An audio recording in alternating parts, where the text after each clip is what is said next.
Hi అండి. అందరికీ నమస్తే. వెల్కమ్ టు సన్‌రన తెలుగమ్మాయి. ఈరోజు నేను మీకు చూపించబోయే రెసిపీ వచ్చేసి గోంగూర పచ్చడి. ఇది మై హోమ్ స్టైల్ అండి. డెఫినెట్‌గా మీరు ట్రై చేయండి. మీకు చాలా చాలా నచ్చుతది. నేనైతే ఎలా తయారు చేస్తున్నానో ఏంటో అని మీకు చూపిస్తాను. మీరైతే ఒకసారి డెఫినెట్‌గా ట్రై చేయండి. చేశాక మీరే చేసుకొని తింటానంటారు మళ్ళీ మళ్ళీ. అంత బావుంటుందనమాట రైస్‌లోకి. వేడి వేడి అన్నంలో తింటే చాలా చాలా బావుంటుంది. సో, ఫస్ట్ దీని ప్రాసెస్ ఏంటో చూపిస్తాను. ఫస్ట్ నేను వేరుశెనగ గుళ్ళు అనేది ఫ్రై చేసి తీసుకున్నానండి. దోరగా ఫ్రై చేసుకోవాలి బాగా. లో ఫ్లేమ్‌లో పెట్టుకొని ఫ్రై చేసుకుంటే బావుంటుంది. సో, నెక్స్ట్ అదే ప్యాన్‌లో కొంచెం ఆయిల్ పోసుకున్నానండి. ఆయిల్ కొంచెంగా యూజ్ చేస్తే సరిపోతుంది. మరి ఎక్కువగా వేసుకోకూడదు. అందులోనే కొంచెం ధనియాలు వేసుకున్నానండి. ఒక టేబుల్ స్పూన్ వరకు ధనియాలు వేసుకున్నాను. గ్రీన్ చిల్లీ కూడా ఒక 5 గ్రీన్ చిల్లీ కట్ చేసి తీసుకున్నాననమాట. యాక్చువల్లీ ఇవి పండు మిరప అనమాట. గ్రీన్ చిల్లీ కూడా వేసుకోవచ్చు ఇదే ప్లేస్‌లో మీరు.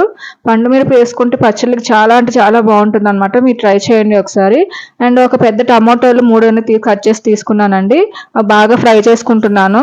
సో, మూత పెట్టి కొంచెం బాయిల్ చేసుకున్నాననమాట. ఒక 2 నిమిషాలు బాయిల్ చేసుకుంటే సరిపోతుంది. టమాటా అది తొక్క అది వదిలేంత వరకు బాయిల్ చేసుకుంటే సరిపోతుంది. సో, ఆయిల్‌లో ఇది ఇలా ఫ్రై చేస్తే దాని టేస్ట్ చాలా బావుంటుందనమాట. సో, నెక్స్ట్ వచ్చేసి మనం ఆల్రెడీ గోంగూర నేను 3 కట్టలు తీసుకున్నానండి చిన్నవి. సో, దాన్ని బాగా వాష్ చేసి తీసుకున్నాను. మనం ఎప్పుడైనా ఆకుకూరలు అనేది కాయగూరలని ఏవైనా సాల్ట్ పెట్టి మనం వాష్ చేసుకుంటే మంచిదండి. ఇదొక టిప్ కింద మీరు యూజ్ చేసుకోవచ్చు. సో, నెక్స్ట్ ఆ గోంగూర మొత్తం నేను అందులో వేసేసుకున్నానండి. వేసుకొని కొంచెం ఉడకడం కోసం సాల్ట్ కూడా కొంచెం యాడ్ చేసుకున్నాను లైట్‌గా. సో, నాకు ఒక 5 మినిట్స్‌లోగా మొత్తం ఇలాగా ఉడికిందనమాట గోంగూర అనేది.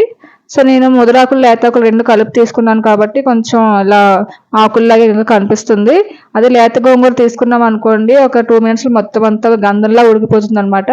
సో, నేను చూసారు కదండీ నాకు ఒక 10 మినిట్స్ పట్టింది ఇలాగా ఉడికి మొత్తం అన్నీ నార్మల్‌గా అవ్వటానికి. ఆ వాటర్ అంతా ఇంకిపోవటానికి 10 మినిట్స్ పట్టిందనమాట. సో, అది చల్లార్చేసుకున్నాను పక్కన. సో, మనం ముందుగా ఎరుసెల గుండ్లు అనేది ఫ్రై చేసుకొని పెట్టుకున్నాం గదండీ!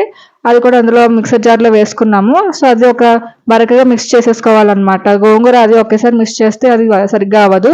సో, అది కచ్చపచ్చగా గ్రైండ్ చేసేసుకున్నాను. నెక్స్ట్ మనం ఆల్రెడీ చల్లార్చి పెట్టుకున్నాం కదండీ గోంగూర మిక్స్ అనేది. అది కూడా అందులో వేసేసుకొని బరకగా గ్రైండ్ చేసేసుకోవటమే ఒక కోర్స్‌గా. సో, మన ఇష్టమండి. బాగా పేస్ట్‌లా చేసుకున్నా బానే ఉంటుంది. టేస్ట్ అనేది ఏది మారదు. సో, పచ్చళ్ళు అనేసి కొంచెం బరకగా ఉంటేనే బావుంటుంది. సో, చూసారు కదండీ నేను ఎలా పేస్ట్ చేసుకున్నానో. ఇది నేను రెగ్యులర్‌గా గోంగూర పచ్చడి ఇంట్లో ఇలానే రెడీ చేస్తానండి. చాలా చాలా ఇష్టంగా తింటాము. సో, చాలా బావుంటుంది కూడా. దీనికి తాలింపు అనేది మస్ట్ వేసుకోవాలి. అప్పుడు ఆ టేస్ట్ అనేది వస్తుంది.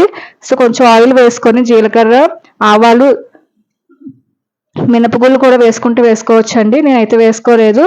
శనగపప్పు వేసుకున్నాను. పచ్చి శనగపప్పు, కొంచెం మెంతులనేది వేసుకున్నానండి. సో, మెంతులు వేసుకుంటే చాలా బావుంటుంది ఆ ఫ్లేవర్ అనేది. సో, ఒక ఎండుమిర్చి వేసుకున్నాను. కరివేపాకు కూడా వేసుకొని ఫ్రై చేసుకుంటున్నాననమాట. ఇదే ప్లేస్‌లో కొంచెం ఇంగువ కూడా యాడ్ చేసుకోవాలి. అప్పుడు అది పచ్చళ్ళనేది టేస్ట్ వేరే లెవెల్‌లో ఉంటుంది. సో, ఇంగువ అనేది లేకపోతే మీరు వెల్లుల్లిపాయలు దంచి వేసుకున్నా బానే ఉంటుంది. సో, అది ఫ్రై అనేది బాగా చేసిన తర్వాత మన పచ్చడిలోకి ట్రాన్స్‌ఫర్ చేసేసుకోవచ్చు. లేదంటే పచ్చడిలోనే అది కూడా వేసేసుకుంటే బానే ఉంటుంది.